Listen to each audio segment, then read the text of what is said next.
Imagine standing on a battlefield and the biggest beast, I mean the Alpha King's beast, bows to you.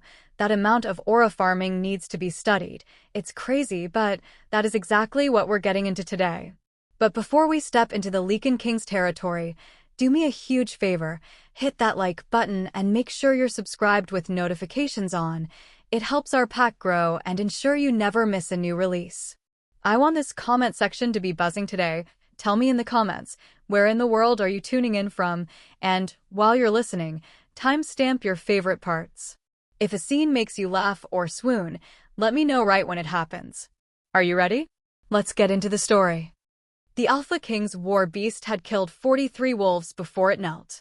Elara knew because she'd counted each one as it fell, a morbid tally to keep her mind from shattering completely. 43 Crimson Fang warriors, reduced to broken bodies in less than 10 minutes. The creature moved through them like death itself, all shadow and silver-scarred fury, and she'd watched with the detached fascination of someone who no longer had anything left to lose. She certainly hadn't expected it to stop. And she definitely, absolutely, had not expected it to drop to its massive haunches in front of her, bow that enormous head, and proceed to stare at her like she was the second coming of the moon goddess herself. Well, Elara muttered, her voice barely audible over the sudden, deafening silence that had descended on the battlefield. This is awkward. The war beast's golden eyes, each one roughly the size of her fist, didn't so much as blink. If anything, the intensity of its stare increased, and Elara felt something warm and foreign unfurl in her chest. Something that felt distinctly like her dead wolf, except this presence was massive, ancient, and thoroughly unimpressed with her attempt at humor. Around her, Silver Crest warriors stood frozen in various states of combat readiness, their mouths hanging open in identical expressions of what the actual hell. Even the Crimson Fang invaders had stopped trying to murder everyone long enough to gape at the spectacle. And there, at the front of the Silver Crest formation, stood Alpha Thorn with his perfect new mate Celeste, both looking like they'd just watched the laws of physics pack a suitcase and move to another dimension. "Someone explain," Thorn commanded, his alpha voice cracking slightly on the second word. "Someone explain right now what is happening." Nobody moved. Probably because nobody had the faintest idea what was happening, Elara included. The mark on her collarbone burned like liquid fire, a crescent moon wrapped in thorns that had appeared exactly 12 seconds ago. Yes, she was still counting things. It was either that or scream. Silver light pulsed from her skin in waves, casting strange shadows across the blood-stained grass. "Elara." The voice belonged to Marcus, the pack's beta, who was currently bleeding from a gash across his ribs and looked like he'd rather be literally anywhere else. "What did you do?" "I didn't do anything," Elara protested, her hands raised in a gesture of innocence that probably would have been more convincing if she wasn't currently glowing like a discount moon. "I was just standing here, minding my own business, waiting to leave this goddess-forsaken pack forever, and then," she gestured helplessly at the kneeling war beast. "This happened." "The war beast doesn't kneel," someone whispered, awe and terror mixing in equal measure. "King Davos's beast doesn't kneel for anyone." "Well, apparently it does now," Elara shot back, hysteria climbing up her throat. "Should I ask it for an autograph? Perhaps a photo?" "Dear Diary, today a legendary murder machine bowed to me while my ex-mate watched. It was super weird." The war beast made a sound, something between a purr and a growl that vibrated through Elara's bones and silenced her sarcastic rambling immediately. Then, before she could process what was happening, the creature began to shift. Elara had seen hundreds of transformations in her life. Wolves shifted as easily as breathing, their bodies flowing between forms with practiced grace. This was nothing like that. The war beast's transformation was violent, visceral, reality bending around it like the world itself was making room for something too large to fit. Shadows writhed. The air crackled with power that made Elara's teeth ache. And when the light finally cleared, a man stood where the beast had been. Calling him merely handsome would have been an insult to the concept of attractiveness. He was tall, easily 6.5 feet, with shoulder-length black hair that fell in waves around a face that looked like it had been carved from marble by a sculptor with very specific fantasies. Scars decorated his chest and arms, silver lines that caught the light and glowed faintly. His eyes remained golden, ancient, and fixed entirely on Alara. Also, he was completely naked. "Of course you are," Alara sighed, carefully directing her gaze toward the sky. "Why wouldn't you be? This day literally cannot get weirder." "Mate." The word rumbled from the man's chest like distant thunder, and every wolf on the battlefield flinched. His voice carried power that made alpha commands sound like polite suggestions. "Mine." "I'm sorry, what now?" The man, King Davos, because of course it was King Davos, who else would it be, took a step toward her. Warriors scrambled backward, creating a wider circle around them as if proximity to whatever was happening might be contagious. "The moon goddess's chosen," Davos continued, his voice slightly gentler but no less overwhelming. "My queen. Mine to protect." "Mine too. Hold on." Alara held up a hand, her mind finally catching up with the absolute insanity of the situation. "Hold on just 1 second. Are you telling me that I'm your mate? Your fated mate?" "Yes. But I don't have a wolf anymore. She died. Last night." She couldn't bring herself to look at Thorn. During the rejection. Something dangerous flickered across Davos's face. "Who rejected you?" The temperature on the battlefield dropped about 20 degrees, and Alara watched with morbid fascination as frost began forming on the grass around the Alpha King's feet. Several warriors took additional steps backward. "That would be me," Thorn said, because apparently he'd left his survival instincts in his other pants. He stepped forward, Celeste clinging to his arm like a particularly expensive barnacle. "I am Alpha of Silver Crest Pack, and I rejected the Omega as was my right. She was unsuitable to be Luna." "Unsuitable." Davos repeated the word like he was tasting it, finding it wanting and considering homicide as an appropriate response. "You rejected the moon goddess's chosen. The vessel she selected to carry her blessing. You called her unsuitable." "Well, when you put it like that, it does sound bad," Alara muttered. "I didn't know." Thorn's voice climbed an octave. "How was I supposed to know? She was just an Omega. Weak, wolfless. She has more wolf in her little finger than you have in your entire bloodline," Davos snarled, and the remaining Crimson Fang warriors took that as their cue to flee. "Smart wolves. She carries the goddess's mark. Can you not see it burning on her skin?" All eyes swiveled to Alara's collarbone, where the crescent moon and thorns continued to glow with silver light. "In my defense," Alara offered into the stunned silence that literally just appeared 5 minutes ago. "Bit late for the hey, I'm secretly cosmically important reveal, if you ask me. 12 hours earlier. The night Alara's wolf died, nobody noticed. Not when Alpha Thorn stood on the ceremonial platform with his hand wrapped around Celeste's waist, announcing his chosen mate to the Silver Crest Pack.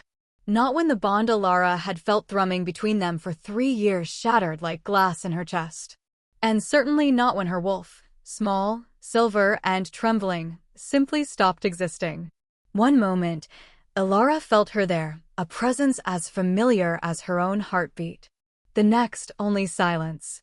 An emptiness so profound it felt like someone had scooped out her insides and left her hollow. "Pathetic," someone whispered in the crowd. An Omega thinking she could be Luna. Alara stood at the back of the gathering, her fingers digging into her palms hard enough to draw blood. The physical pain was almost welcome, at least it was something other than the yawning void where her wolf used to be. Around her, pack members shot pitying glances before quickly looking away, as if rejection might be contagious. Thorn's voice carried across the clearing, deep and commanding. "Celeste of the Mountain Ridge Pack will stand beside me as Luna. She is strong, fertile, and from noble bloodlines. Everything a pack needs in their queen. Everything you're not," the implication hung in the air, heavy as smoke. Alara had known, of course. Known that an Omega, even one who could read ancient texts, who managed the pack's medicinal stores, who had survived 3 winters nursing plague victims, would never be enough. But knowing and experiencing were different species of pain entirely. "Make way for the Luna," Someone called, and the crowd parted like water. Celeste swept past in a dress that probably cost more than Alara's yearly food stipend, all golden hair and practiced grace. She paused as she passed Alara, her smile sharp as a knife. You should leave before the mating ceremony tomorrow. Save yourself the embarrassment of watching. Generous advice, Alara managed, her voice surprisingly steady. I didn't realize you cared. I don't. Celeste's eyes glittered with something ugly. But your presence here is awkward. For everyone. After Celeste glided away, Alara remained frozen while the celebration erupted around her. Wolves howled, bottles were passed, and somewhere someone started a bonfire. The pack was rejoicing. They had their perfect Luna, their perfect future. And Alara? She had a dead wolf and a one-way ticket to irrelevance. She'd stayed for exactly 30 more minutes, long enough to not make her exit seem like fleeing, short enough to preserve what little dignity she had left. Then she'd walked back to her cottage on the edge of Packlands, the smallest dwelling in the territory because Omegas didn't need much space, apparently. The celebrations continued behind her, laughter and music drifting through the trees like mockery. Inside her cottage, Alara methodically destroyed every plate in her kitchen. It felt good, the crash and shatter of ceramic against walls. Cathartic. Each broken piece was a small rebellion against the perfect, controlled acceptance everyone expected from her. Omega Alara, sweet and accommodating. Omega Alara, who understood her place. Well, Omega Alara was currently painting her kitchen with the remains of her dishware, and it felt fantastic. You know, she told the empty room, this is probably unhealthy. I should be processing my emotions in a mature, constructive manner. She hurled another plate. Or I could finish the glassware. Decisions, decisions. When she finally ran out of things to break, Alara collapsed on her floor among the wreckage and laughed until she cried, or cried until she laughed, she couldn't quite tell which.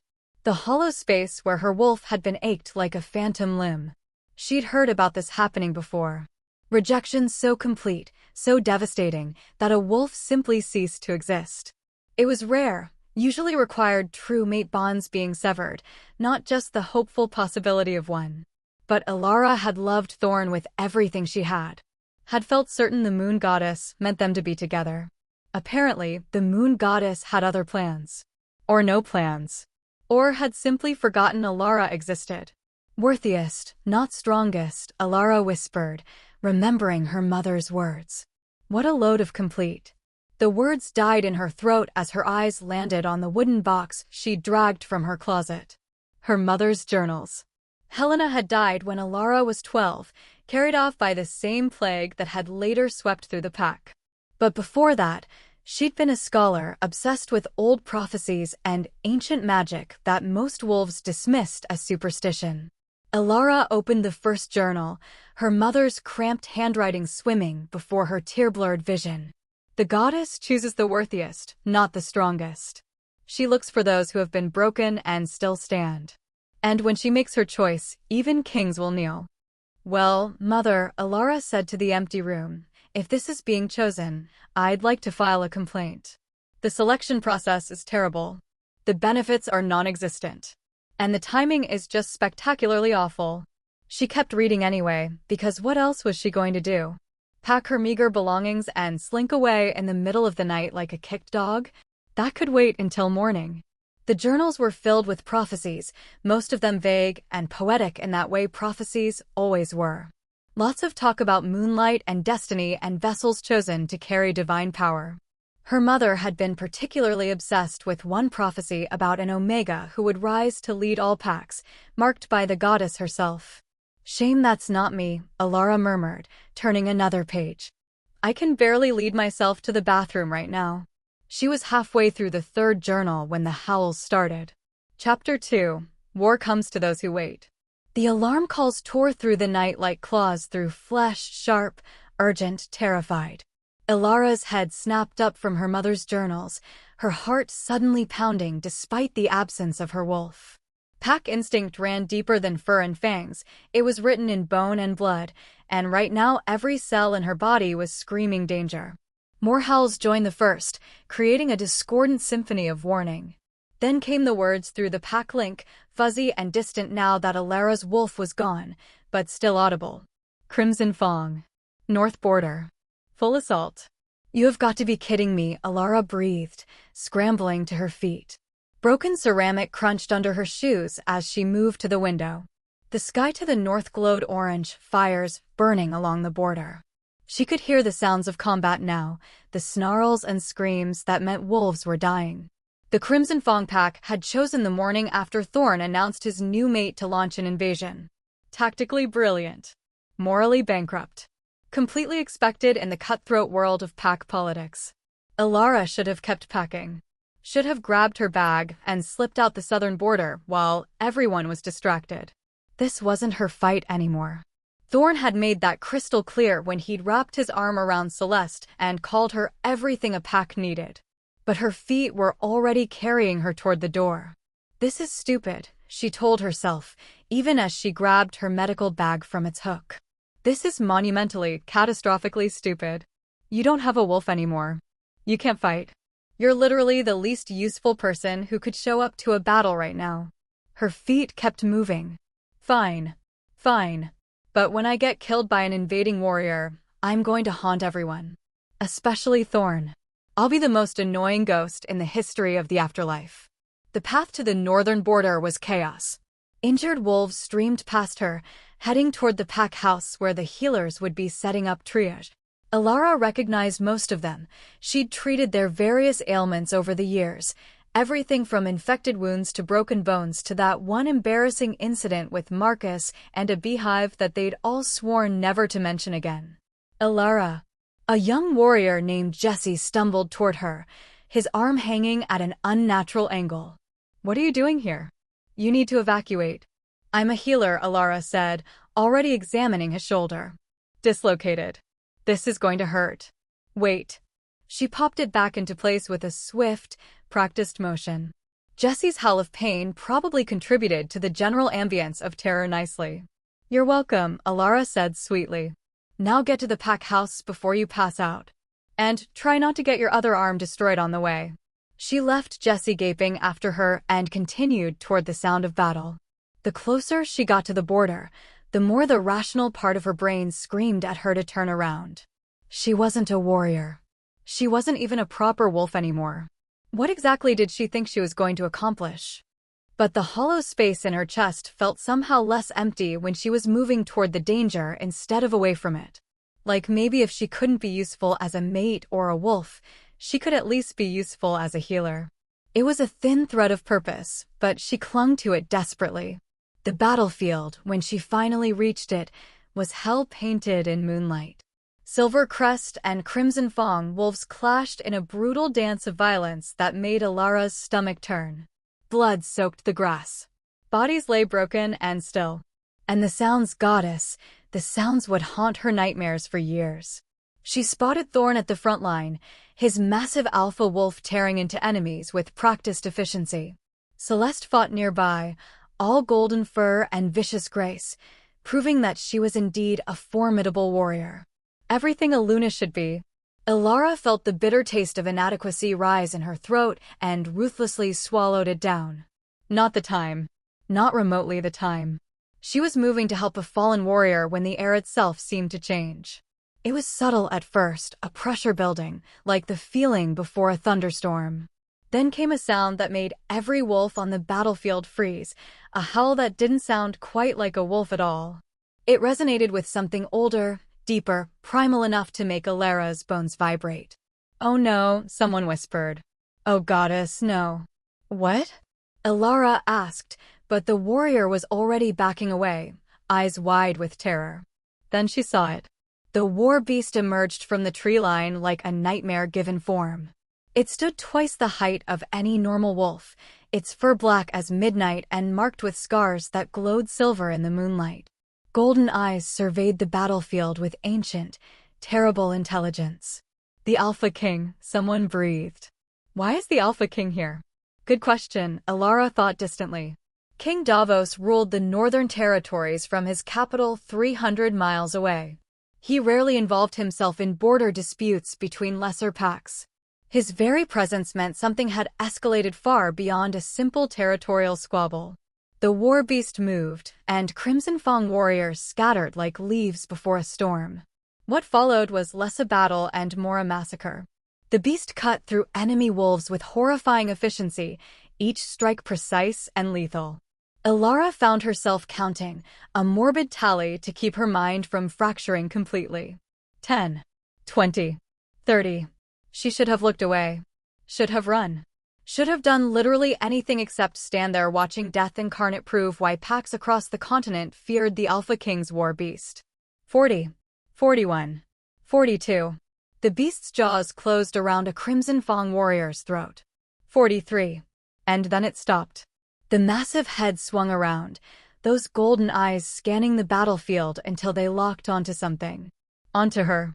Ilara's breath caught.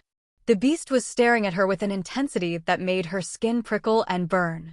Around her, wolves were too busy fighting or fleeing to notice, but she felt it, that weight of absolute, undivided attention. The war beast took one step toward her. Then another.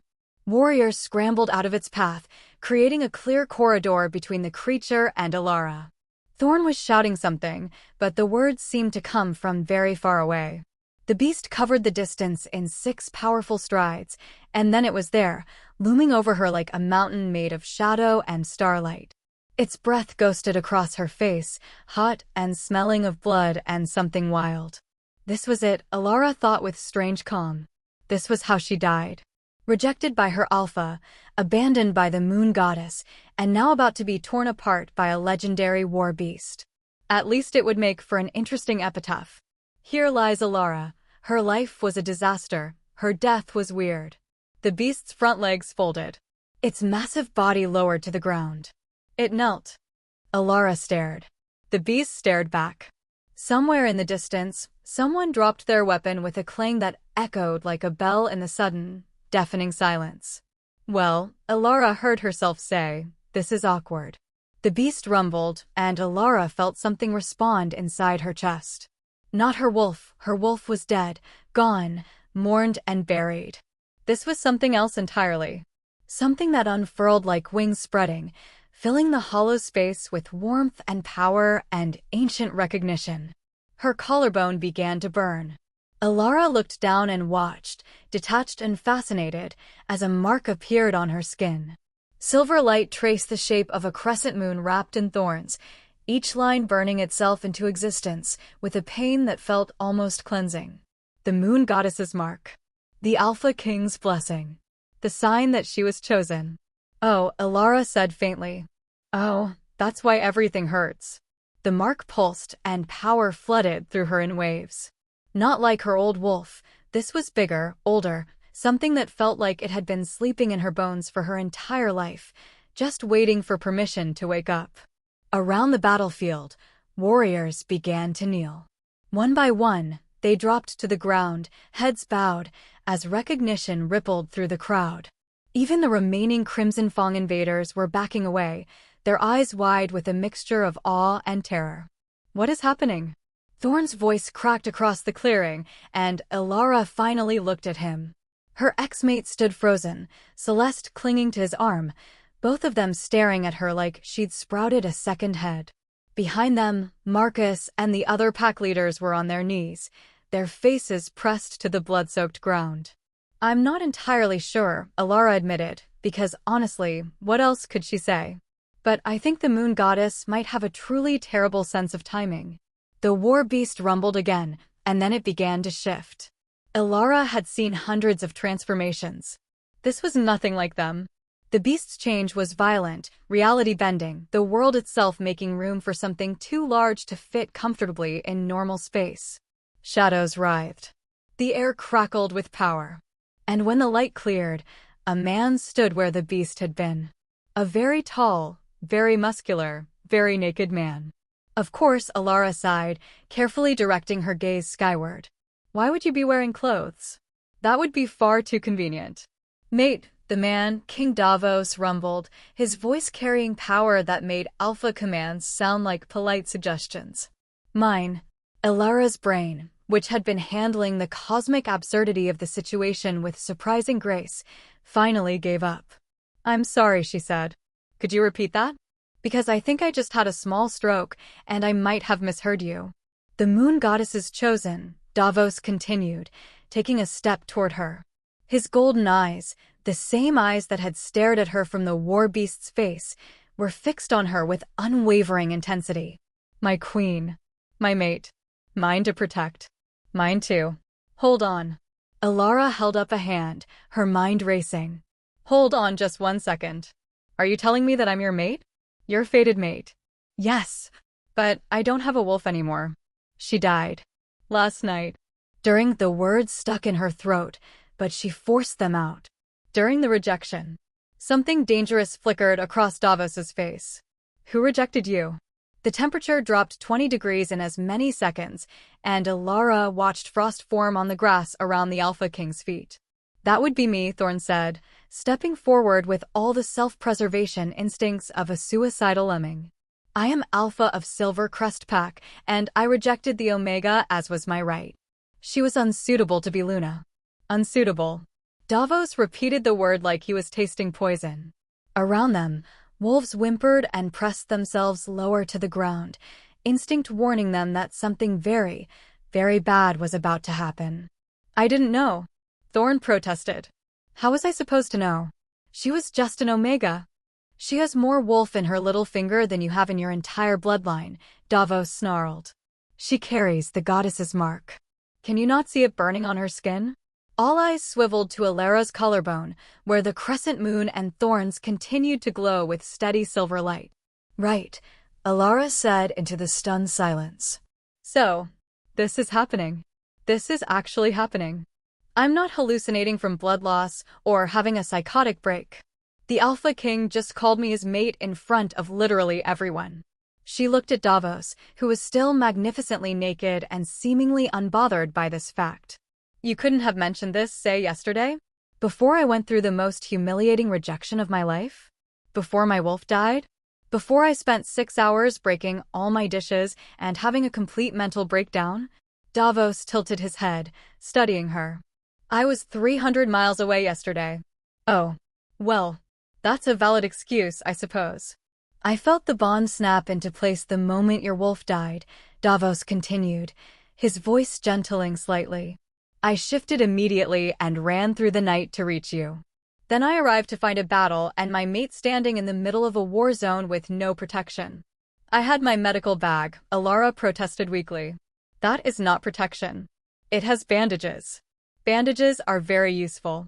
A sound escaped Davos that might have been a laugh or a growl, possibly both. "You are either the bravest or most foolish wolf I have ever encountered. I'm an Omega who just got rejected, lost her wolf, and apparently gained a mate who turns into a building-sized murder beast. I think I'm allowed to be a little of both." This time Davos definitely laughed, the sound rolling across the battlefield like thunder.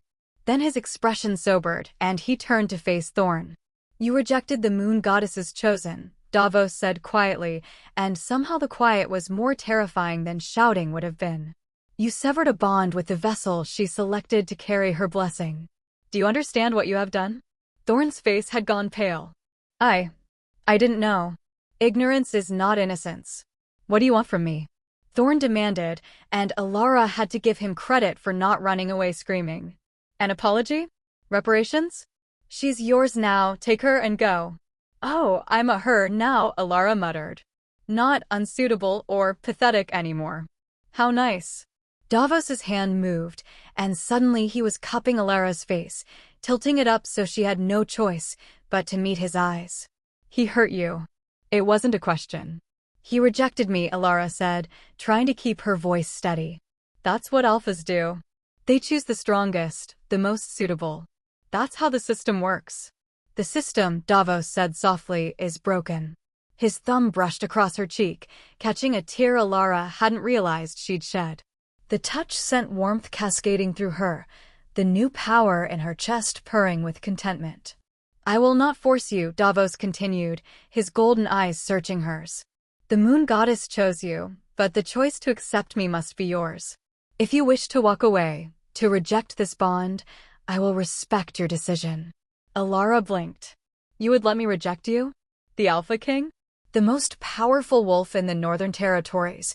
I would let you do anything, Davos said simply. You are my mate. My queen. Your happiness is worth more than any bond. Behind them, Alara heard Celeste make a choking sound. She ignored it. That might be the nicest thing anyone has ever said to me, Alara admitted. Which is either very sweet or very sad, I'm not sure which. Both, Davos suggested, a hint of amusement in his voice. Can it be both? I'm starting to think you and I are going to get along terrifyingly well. Is that a yes? Alara looked at him, really looked at him. Saw the hope beneath the power, the vulnerability beneath the strength. Saw a man who had run 300 miles through the night to reach a mate he'd never met, who had knelt before her in front of armies, who was offering her a choice no one else ever had. She thought about her mother's journals. About prophecies and destiny and being chosen by the goddess. About worthiness and strength and surviving being broken. She thought about Thorne's rejection, about Celeste's cruel smile, about 3 years of hoping and trying and never being enough. And then she thought about the new power unfurling in her chest, filling the hollow spaces with light. Yes, Alara said. Yes, I accept the bond. I accept you. I accept, she gestured vaguely at herself, at the glowing mark, at the absolute chaos of the situation. All of this insanity. Davos's smile could have lit up the night sky. Then he kissed her, and the world exploded into silver light. Chapter 3. The Queen Nobody Expected. The mating bond snapping into place felt like getting struck by lightning while simultaneously being wrapped in the warmest blanket imaginable. Alara gasped against Davos's mouth, her hands clutching his shoulders for balance as power surged through her veins. The mark on her collarbone flared brilliant silver, and she felt the new wolf in her chest roar, not the small, timid creature she'd lost, but something ancient and fierce and absolutely done with everyone's nonsense. When they finally broke apart, Alara was glowing. Actually, literally glowing with moonlight. Well, she said breathlessly, that was intense. Yes, Davos agreed, sounding slightly stunned himself. That was significant. Around them, the battlefield remained silent. Every wolf was still kneeling, their heads bowed, as if they were afraid that looking directly at Alara might blind them. Which, given the light show, was possibly a valid concern. Alara said, suddenly very aware that she was standing in the middle of a war zone, covered in silver light, having just kissed a naked Alpha King in front of approximately 200 witnesses. Should we address the situation? The kneeling? The general atmosphere of stunned terror. Davos glanced around as if just remembering that other people existed. Yes, that would be wise. He stepped back, though his hand remained on her waist, as if he couldn't quite bear to stop touching her, and addressed the assembled wolves with a voice that carried across the battlefield like thunder. The moon goddess has spoken. Alara of Silver Crest is my mate, my queen, and the vessel of divine blessing. Any who challenge this will answer to me personally. He paused, his golden eyes sweeping across the kneeling warriors. I suggest you all think very carefully before answering. Nobody moved. The silence stretched, taut as a bowstring. Then Marcus, Silver Crest's beta, pressed his forehead to the ground and said, "We acknowledge the moon goddess's choice." Hail to the queen. Hail to the queen, the other Silver Crest wolves echoed, their voices a ragged chorus. Even the few remaining Crimson Fang warriors who hadn't fled took up the call, probably figuring that agreeing with the terrifying Alpha King was better than the alternative. Alara felt her face flush. Okay, this is weird. This is very weird. Can everyone please stop kneeling? You're making me uncomfortable. Nobody moved. That wasn't a request, Alara tried, putting as much authority as she could muster into her voice. Seriously, get up. All of you. The battle's over, there are injured wolves who need help, and if I have to look at dozens of people bowing to me for one more second, I'm going to have another breakdown. Slowly, uncertainly, warriors began to rise. They kept their eyes lowered respectfully, which was an improvement over the staring, but still deeply uncomfortable. Thank you, Alara said, then turned to Davos. We need to help the wounded. Can you? She paused, taking in his continued nakedness. Can you perhaps put on some clothes first? I realize you probably didn't pack a suitcase for your emergency 300-mile sprint, but surely someone has spare pants. I will shift back, Davos said. My beast form is more useful for carrying injured wolves to safety. Your beast form is going to give people nightmares. Yes, Davos agreed pleasantly. But it is very good at carrying things. Before Alara could respond, he shifted, another reality-bending transformation that made several wolves whimper. The massive war beast stood where the man had been, its golden eyes somehow gentler now as it looked at her. Alara reached up and, before she could think better of it, rested her hand on the beast's massive nose. You're kind of beautiful, you know. In a terrifying, could-eat-me-in-one-bite sort of way. The beast rumbled, the sound vibrating through her palm. Then it deliberately, carefully, touched its forehead to hers. Mine, she felt through the bond. Safe. Protect. Yeah, Alara whispered. Yours. We'll figure out what that means later. She turned to find every wolf staring at her with expressions ranging from awe to terror to what looked like religious fervor. Even Thorn was gaping, though Celeste's face had gone an interesting shade of purple. Right, Alara said, squaring her shoulders. Like I said, there are injured wolves. I'm a healer. That's what I'm going to do. The rest of this, she gestured at the glowing mark, at Davos's war beast, at the general cosmic absurdity. Can wait until people aren't bleeding. She marched toward the nearest injured warrior, her medical bag clutched in one hand. Behind her, she heard Marcus quietly organizing teams to gather the wounded and clear the battlefield. The war beast padded after her like an enormous, lethal shadow. The next hour was a blur of blood and bandages and broken bones. Alara worked with practiced efficiency, her hands steady even as her mind spun. The new power thrumming through her veins seemed to enhance her healing abilities. Wounds closed faster under her touch. Pain eased more quickly. This is useful, she muttered, stitching a gash on a warrior's shoulder. Terrifying and overwhelming and completely insane, but useful. The warrior, a young female named Sarah, nodded weakly. You're glowing again, healer. Am I? Alara looked down at her hands, which were indeed emanating soft silver light. Fantastic. Add it to the list of weird things happening today. You saved my brother, Sarah said quietly. During the plague 3 years ago.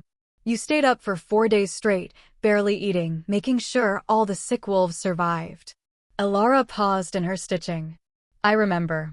You brought me tea and threatened to sit on me if I didn't rest. You were a good healer then, Sarah continued. You're a good queen now. The moon goddess chose well. I'm not sure I'm anyone's idea of a good queen, Alara said, tying off the last stitch. I literally found out about this whole chosen vessel thing 30 minutes ago. I don't know the first thing about being royalty. You know how to care for people, Sarah said. That's more than most royalty manage. Before Alara could respond, a commotion erupted near the tree line. She looked up to see Thorn striding toward her, Celeste trailing behind him like an angry shadow. Oh good, Alara sighed. I was wondering when this conversation would happen. The war beast's head swung toward Thorn, a low growl rumbling from its chest. Alara placed a hand on its leg, or tried to. Her hand barely reached its ankle. Easy, she murmured. Let's hear what he has to say before you eat him. Another growl, this one sounding almost petulant. I know you want to eat him.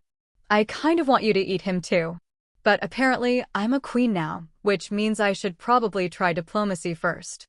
Thorn stopped a careful distance away, his eyes darting between Alara and the massive beast looming over her. We need to talk. Do we? Alara straightened, crossing her arms.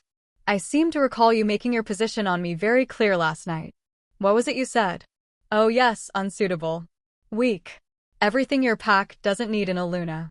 I didn't know, Thorn said, and to his credit, he actually sounded genuinely distressed. Alara, you have to understand, I had no idea you were the moon goddess's chosen. If I had known. If you had known, you would have what? Kept me around as a backup plan. Alara's voice was sharp enough to cut. Rejected me in private so no one would witness it? Or would you have just been slightly nicer about crushing my heart into dust? That's not fair. Fair. Alara laughed, the sound bitter. You want to talk about fair? I spent 3 years loving you, Thorn. 3 years believing that maybe, just maybe, the bond one felt meant something. And you rejected me in front of the entire pack without a second thought. You didn't even have the decency to tell me privately first. You were an Omega, Celeste interjected, her voice dripping with disdain. What did you expect? That an Alpha would choose you over a proper Luna? The war beast snarled, and frost began spreading across the ground toward Celeste's feet. Davos, Alara said quietly. Down, boy. She's not worth the effort. I am not a boy, came the response through their bond, tinged with amusement. I am an ancient and powerful predator deserving of respect. You're currently acting like an overprotective puppy. A very large, very deadly puppy, but still. I am rethinking my choice of mate. No, you're not. She felt his laughter through the bond, warm and intimate, and it steadied her. Alara turned back to Thorn and Celeste, her voice cold. I'm not having this conversation, she said flatly. You made your choice, Thorn. You chose strength over worth, bloodlines over character, and a pretty face over someone who actually loved you. Those were your priorities, and you're welcome to them. The bond between us, Thorn started, was severed when you rejected me, Alara finished. My wolf died, remember? Whatever you felt, whatever you think might have been, it's gone now. I'm mated to the Alpha King. That makes me his queen. And honestly, I'm completely fine with that. She saw the moment it truly hit him, the realization of what he'd lost, what he'd thrown away. Thorn's face went pale, and something that might have been regret flickered in his eyes. Alara. Luna Alara, she corrected, the title feeling strange on her tongue. Or Your Majesty, if you prefer. I'm not entirely sure what the proper protocol is for addressing the Alpha King's mate, but I'm fairly certain Alara isn't it. Not anymore. Celeste made a strangled sound. This is ridiculous. She's nobody. An Omega who got lucky. Lucky? Alara raised an eyebrow. I'd call having my wolf die and my heart broken unlucky, personally. But I suppose perspective is everything. The war beast shifted closer, its massive body creating a wall between Alara and the former Alpha couple. Through their bond, Alara felt Davos's fury at what had been done to her, his desire to protect her, his absolute certainty that she was worthy of everything and more. It was intoxicating. We're done here, Alara said to Thorn. Go back to your new Luna. Enjoy your perfect bloodlines and your politically advantageous match. I have wounded wolves to tend to and, apparently, an entire queendom to figure out. She turned her back on them, a deliberate dismissal that made several watching wolves gasp, and returned to her work. Behind her, she heard Celeste hiss something to Thorn, followed by their retreating footsteps. The war beast rumbled approvingly. That was well done, Marcus said quietly, appearing at her elbow with another injured wolf. Cold, cutting, and perfectly dignified. Your mother would have been proud. Alara's hands stilled on the bandages. You knew my mother? I was young when she died, but yes. Helena was brilliant. She always said the moon goddess had plans for you. Marcus smiled slightly. Looks like she was right. I wish she was here, Alara admitted. I have so many questions, and her journals are helpful but vague. How did she know? What did she see? Perhaps, Marcus suggested, you should ask the goddess herself. I don't think it works that way. You're glowing with divine light and mated to a war beast. At this point, I'd say anything is possible. Alara looked down at her hands, at the silver light that pulsed in time with her heartbeat. He had a point. First, she said, I finish helping the wounded. Then I figure out how to be a queen. And somewhere in there, I should probably have an actual conversation with my new mate that doesn't involve war or public declarations. Sounds like a plan, Marcus agreed. For what it's worth, I think you'll make an excellent queen. You've been caring for this pack your whole life. Now you'll just be doing it with better lighting effects. Despite everything, Alara laughed. That's one way to look at it. She worked through the night, healing and comforting and slowly coming to terms with the fact that her life had fundamentally changed in the space of a few hours. The sun was rising by the time the last wounded wolf was stabilized and sent to the pack house for recovery. Alara stood on the battlefield, exhausted and covered in blood, none of it hers, and watched the sky turn pink and gold. The war beast had shifted back to Davos sometime during the night, and someone had thoughtfully provided him with pants. He approached her now, his expression soft. "You should rest," he said gently. "You've been working for hours." "So have you," Alara pointed out. Davos had helped move the wounded, using his enormous strength to carry wolves who couldn't walk. "When did you last sleep?" "Before I ran 300 miles to reach you." "That's not an answer." "It's the only answer you're getting." Alara studied him, this powerful, dangerous male who had knelt before her, who had offered her a choice, who had spent the night helping her save wolves from a pack that wasn't even his. "We should talk," she said. "Actually talk.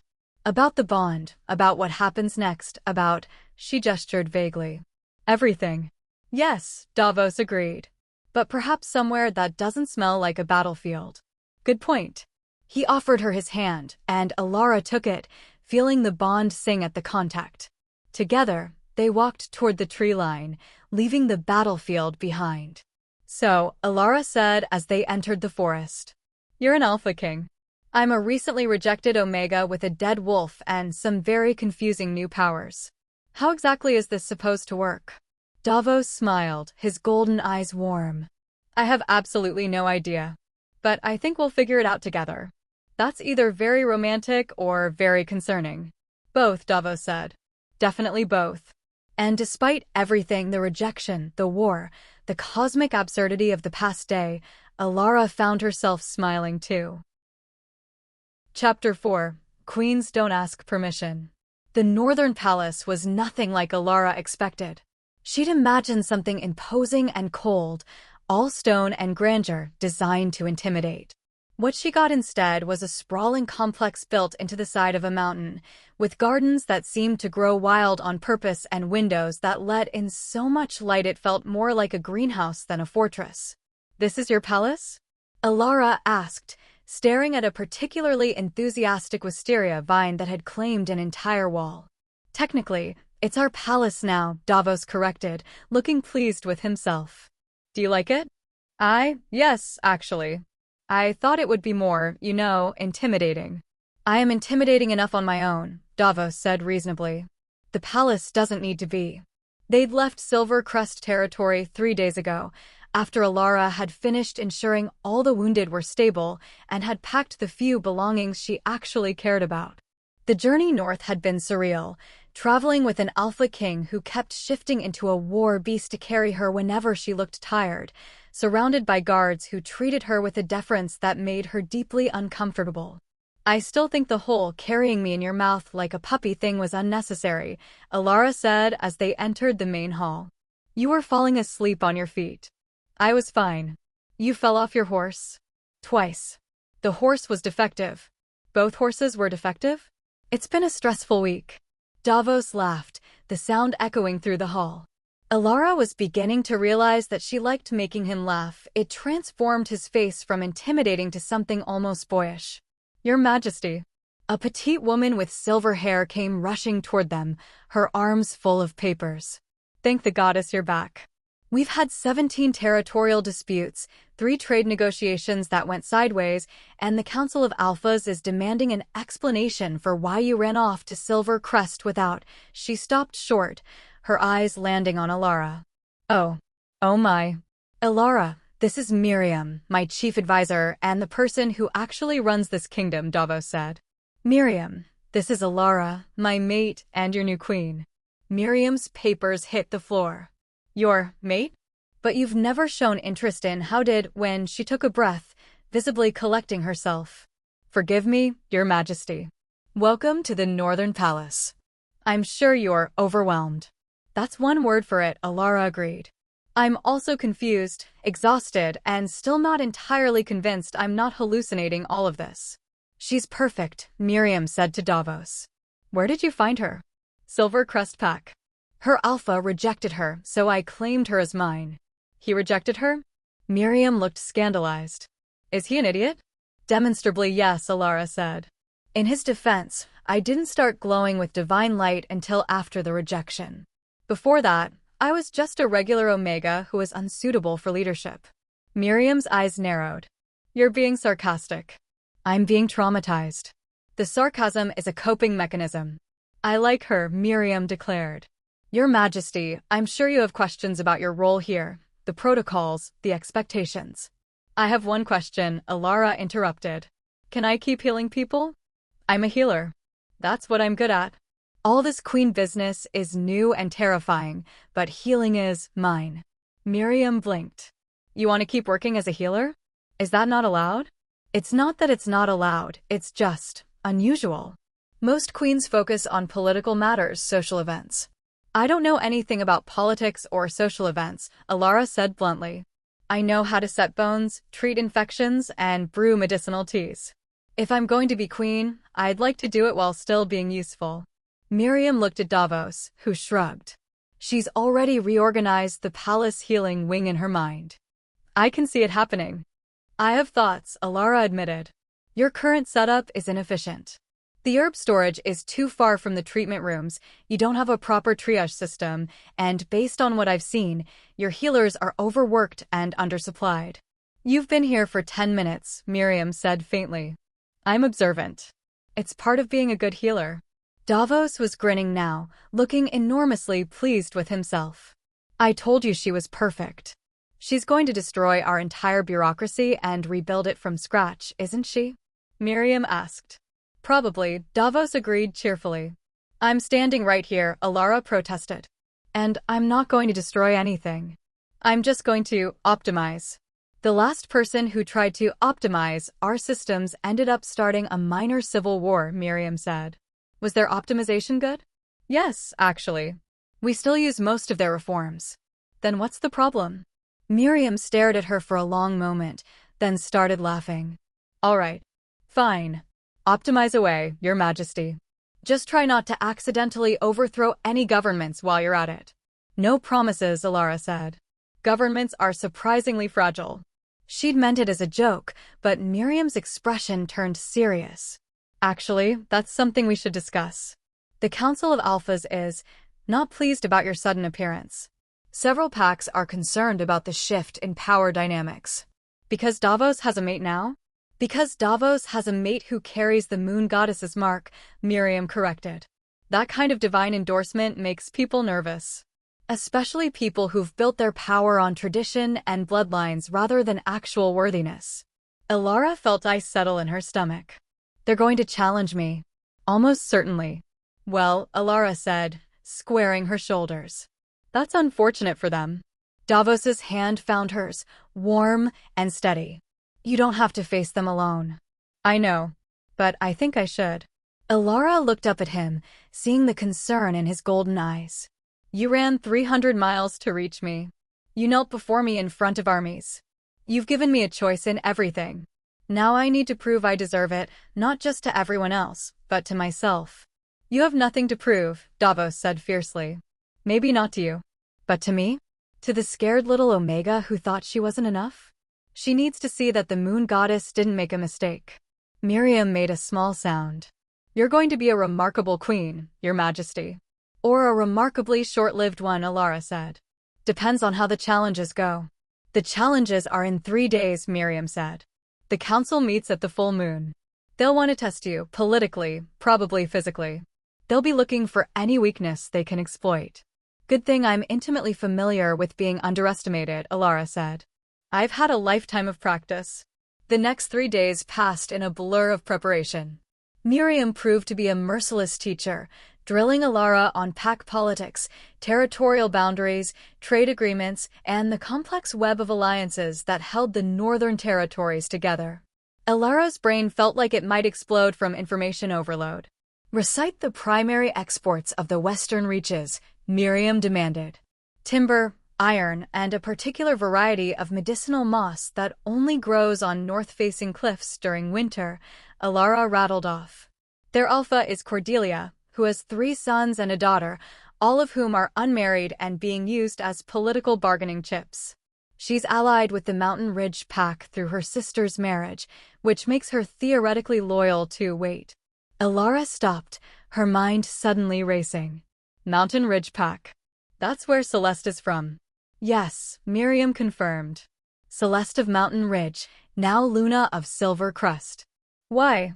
Because Silver Crest borders the western reaches. And if Cordelia is allied with Mountain Ridge through family, and Mountain Ridge just secured an alliance with Silver Crest through Celeste's mating, then Cordelia has expanded her sphere of influence considerably, Miriam finished, looking impressed. And she'll likely oppose any queen who might threaten that new power structure. Which is me. Which is you. Alara rubbed her temples. Politics is exhausting.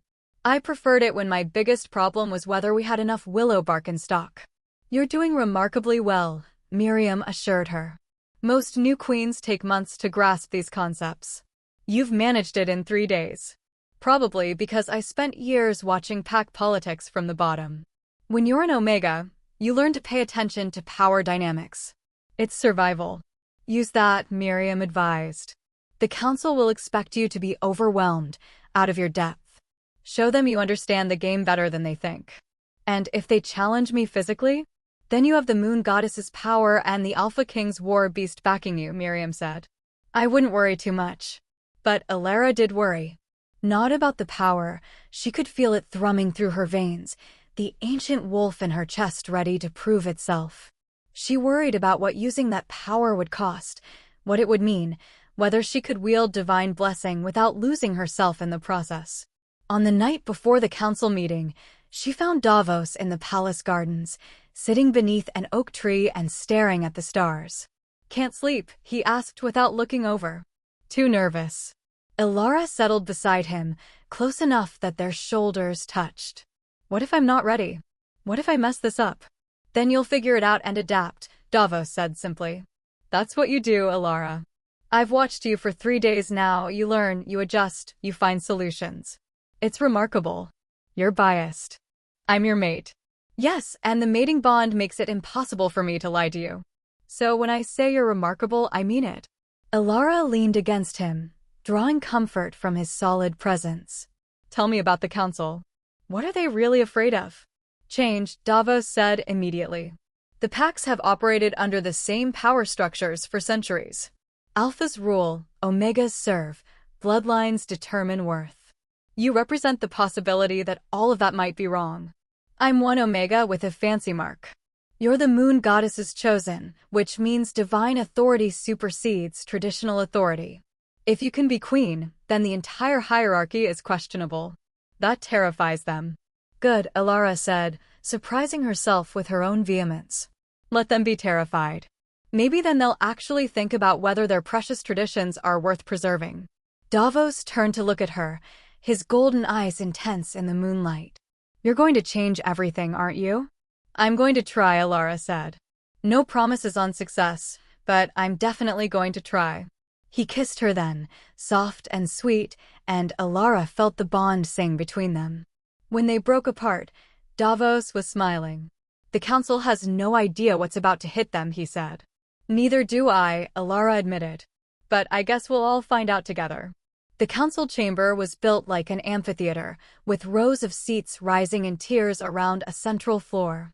Alphas from across the northern territories filled the space, powerful wolves who ruled their packs with absolute authority. The air crackled with dominance and barely restrained aggression. Alara stood at the center of it all, very aware that she was being evaluated by every pair of eyes in the room. That's her, someone whispered. She's tiny. The mark is real, though. Look at her collarbone. Doesn't matter if she can't back it up. Davos stood at the edge of the chamber, his presence a reminder, but not an intervention. This was Alara's trial to face.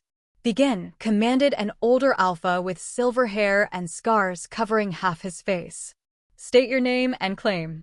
Alara of Silver Crest, she said, her voice carrying across the chamber. Mate to King Davos, bearer of the Moon Goddess's mark and Queen of the Northern Territories. By what right do you claim this title? Another alpha challenged. You're an Omega. You have no bloodline, no warriors, no territory of your own. I claim it by divine right, Alara said calmly. The Moon Goddess chose me. That's the only right I need. The goddess's choice can be questioned, a female alpha interjected. This was Cordelia of the Western Reaches, her eyes sharp and calculating. Marks can be faked. Power can be stolen. Prove you're worthy. How would you like me to prove it? Alara asked. Should I recite pack history? Demonstrate my knowledge of territorial law? Or would you prefer something more direct? She let a thread of power leak out as she spoke, and silver light flickered across her skin. Several alphas shifted uncomfortably. Physical challenge, Cordelia said. If you're truly the goddess's chosen, prove your wolf is worthy. Alara smiled, sharp as broken glass. As you wish. She shifted, not the agonizing transformation she'd expected, but a smooth, effortless change. The new wolf that emerged was nothing like her old one. Where her previous wolf had been small and silver, this one was larger, marked with glowing silver patterns that matched her mark. Power radiated from her in waves. The council chamber went silent. Well, Alara asked, her wolf's voice resonating with otherworldly power. Who wants to challenge me first? 3 alphas stepped forward, Cordelia and 2 males Alara didn't recognize. They shifted into their wolf forms, all of them larger and more battle-scarred than her. It should have been intimidating. It wasn't. Alara felt the ancient power in her chest unfurl completely, and suddenly she understood why the war beast had knelt. This wasn't just a wolf. This was something touched by divinity, blessed by the goddess herself. The fight was over in 30 seconds. Alara moved like lightning, her enhanced speed and strength making her opponents look sluggish by comparison. She didn't seriously injure any of them, she didn't need to. Simple dominance was enough. One by one, the challenging alphas submitted, their wolves pressing themselves to the ground in instinctive deference. Alara shifted back to human form, breathing easily while her opponents gasped for air. Anyone else? She asked the council. Silence. Good, Alara said. Because I have things to say, and I'd rather not keep knocking people down while I say them. She walked to the center of the chamber, her voice clear and unwavering. I know what you're afraid of. Change. The possibility that the old ways might not be the best ways. The idea that an omega could stand where traditionally only alphas have stood. I understand your fear of the unknown is natural. But here's what you need to understand. I'm not here to destroy your traditions. I'm here to question them. To ask whether a system that values bloodlines over worth, strength over character, is really the best we can do. I was rejected by my alpha because I was unsuitable. Because I was an omega, because I didn't come from the right family, because I wasn't strong enough. And yet the moon goddess chose me anyway. What does that tell you about her priorities? So yes, I'm your queen. Not because I demanded it, not because I fought for it, but because the goddess decided I was worthy. And I'm going to use this position to help wolves who were considered unsuitable like I was. I'm going to question rules that don't make sense. I'm going to change things. And if any of you have a problem with that, you're welcome to challenge me again. I'll keep knocking you down until you understand. Queens don't ask permission. The silence that followed was absolute. Then the scarred alpha who'd spoken first began to laugh, a rough, surprised sound. I like her, he declared. The goddess chose well. One by one, other alphas nodded their agreement. Even Cordelia, though she looked sour about it. All hail Queen Alara, the scarred alpha called. All hail the queen, the council echoed. Alara caught Davos's eye across the chamber and saw him beaming with pride. Through their bond, she felt his love, his admiration, his absolute certainty that she was exactly where she belonged. Maybe, Alara thought, the moon goddess did know what she was doing after all. Chapter 5. The Goddess Chooses the Worthy. 6 months after the council meeting, Alara stood in the palace healing wing and surveyed her work with satisfaction. The reorganization was complete. Herb storage now connected directly to treatment rooms. A proper triage system ensured critical cases received immediate attention. The healers had better supplies, clearer protocols, and perhaps most importantly, adequate rest schedules. You've saved more lives in 6 months than most queens save in a lifetime, Miriam said, appearing at her elbow with a steaming cup of tea. Congratulations. I just organized things better, Alara protested, accepting the tea gratefully. The healers were already talented. They just needed resources. She's being modest again, Davos said, joining them. He'd taken to spending his afternoons in the healing wing, partly to be near Alara and partly because he discovered he was surprisingly good at comforting frightened patients. A terrifying alpha king turning gentle with children was apparently very effective medicine. I'm not being modest. I'm being accurate. You've done much more than organize, Miriam insisted.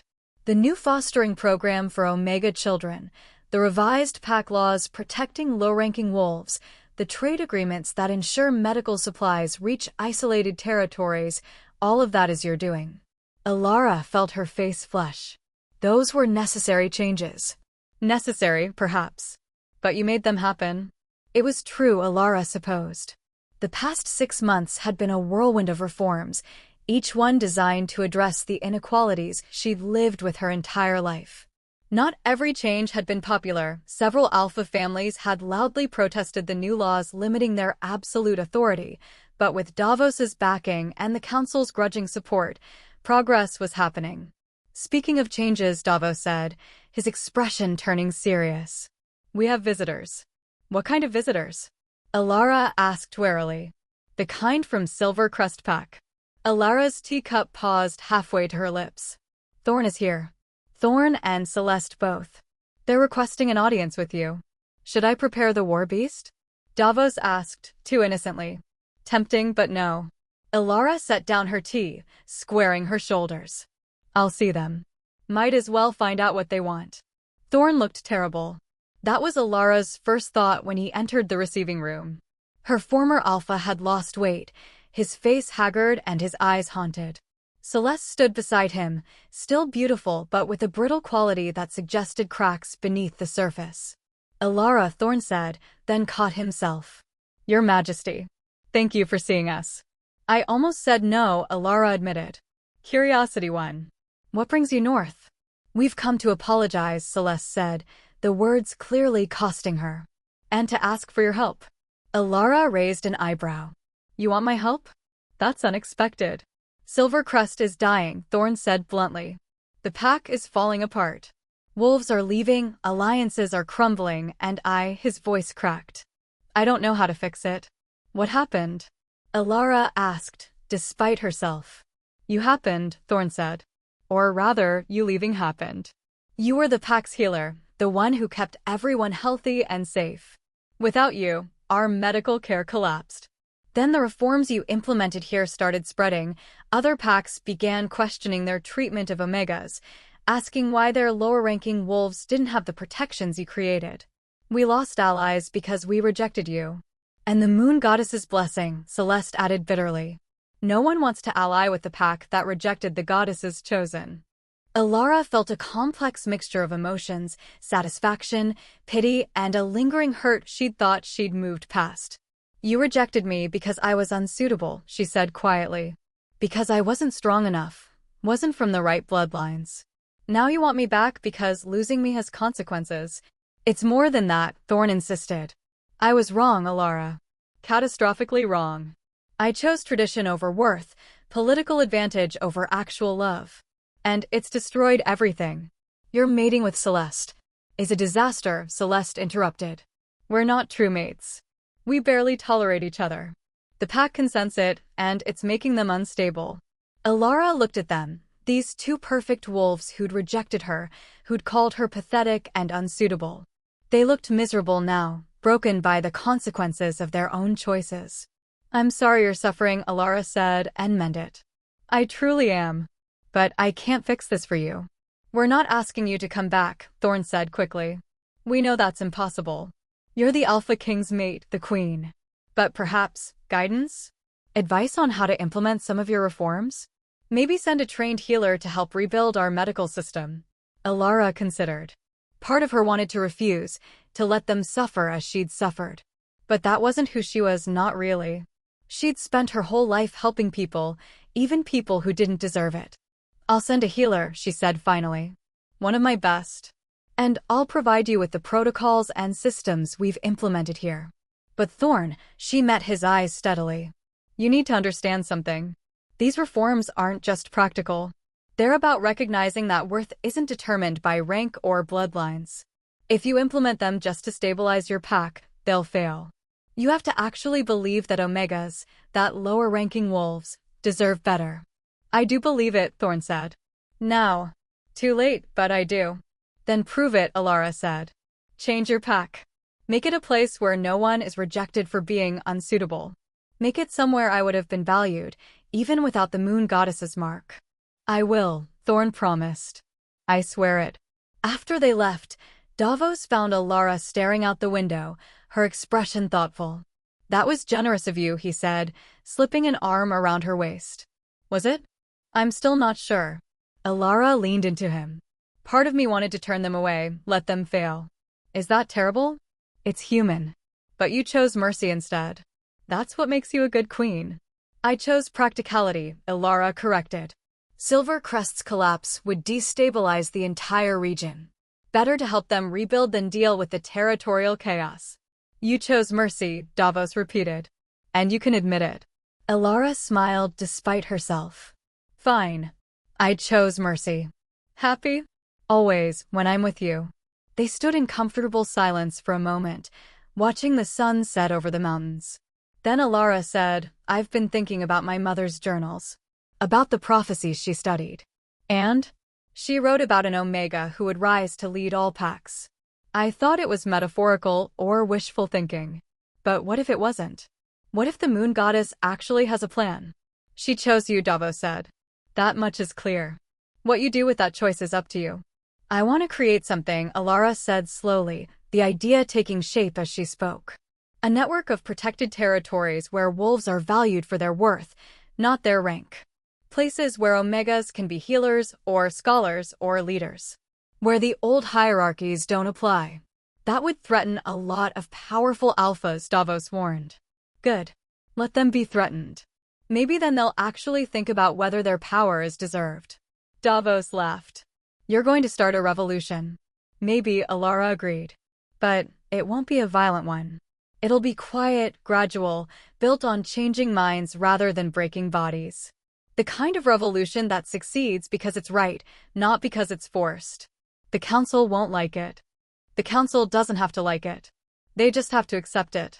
And they will, because I'm the moon goddess's chosen and they know better than to challenge me now. I love you, Davos said suddenly, fiercely. I love your mind, your courage, your absolute refusal to accept injustice. The goddess chose perfectly. Alara turned in his arms, rising on her toes to kiss him. I love you too. Even when you turn into a giant nightmare beast and try to carry me in your mouth. That was one time. It was 3 times. You kept falling asleep on your horse. The horses were defective, yes, I know. Davos grinned. Mate, you're a terrible liar. I'm a queen. I don't have to lie well. I just have to be right. They dissolved into laughter, the sound echoing through the palace halls. 1 year later. The first protected territory was established in the spring, carved from unclaimed lands between 3 major pack territories. Wolves of all ranks were welcome, omegas, betas, even alphas who chose to live under the new laws that valued contribution over hierarchy. Alara stood at the boundary marker, Davos beside her, and watched as the first families moved in. A young omega couple with a child. A beta scholar who'd been exiled for questioning his alpha. An elderly wolf who'd been deemed too weak to deserve pack resources. They're calling it Sanctuary, Miriam reported, joining them at the boundary. The name's spreading. Other wolves are asking to join. Let them come, Alara said. We have space. We'll need more protected territories, Davos observed. This one is already at capacity, and we've only been open for 3 days. Then we'll create more, Alara said simply. As many as it takes. Over the next months, 5 more protected territories opened. Each one was met with resistance from traditional alphas, but Alara had learned to navigate pack politics with ruthless efficiency. She made alliances, offered incentives, and when necessary, reminded everyone that she carried divine authority that superseded their traditions. Not every alpha accepted the changes gracefully. A few challenged her directly, either politically or physically. Alara met each challenge with calm determination, defeating her opponents not through brute force, but through strategy, knowledge, and the sheer moral weight of her cause. You're terrifying when you want to be, Miriam told her after Alara had dismantled an alpha's argument in front of the full council, leaving him stammering and humiliated. Polite, respectful, and absolutely devastating. I learned from the best, Alara said, thinking of her mother's journals, of years spent watching pack politics from the shadows.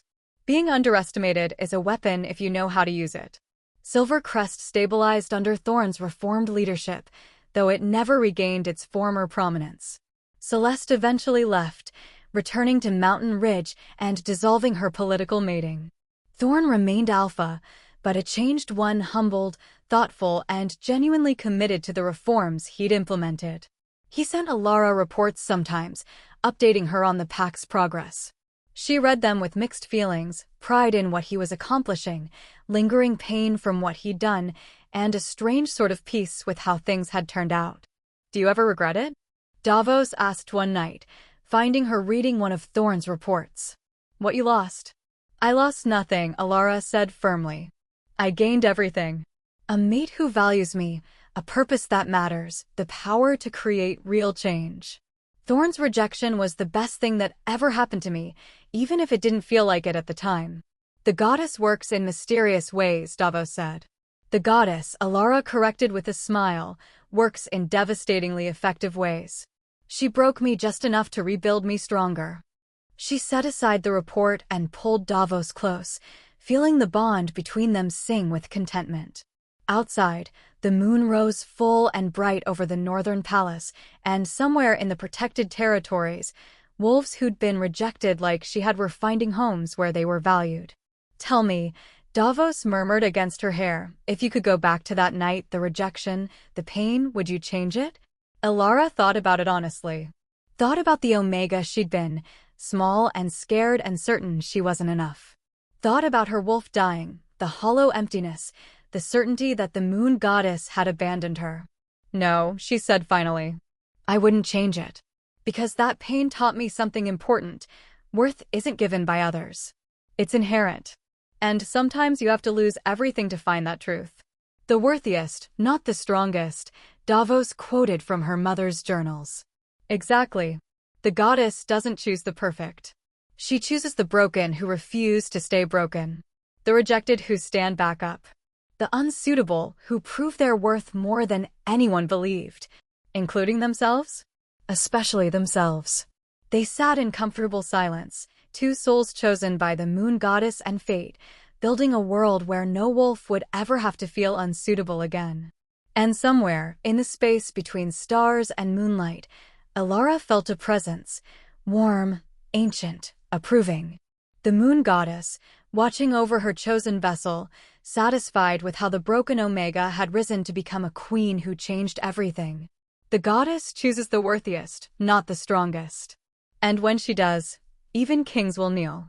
Helena had written those words decades ago, a prophecy she'd believed in but never lived to see fulfilled.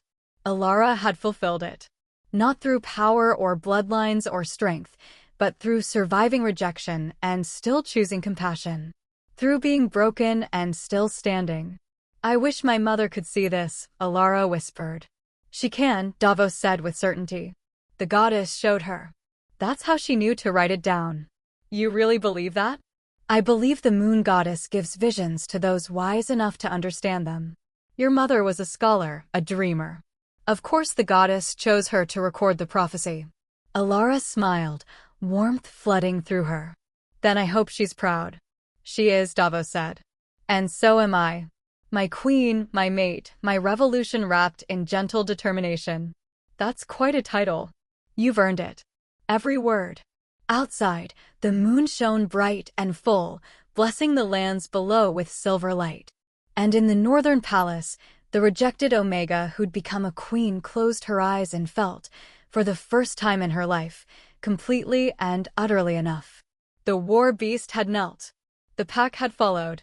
And the moon goddess's chosen had proven, beyond any doubt, that worthiness had nothing to do with rank and everything to do with heart. The end.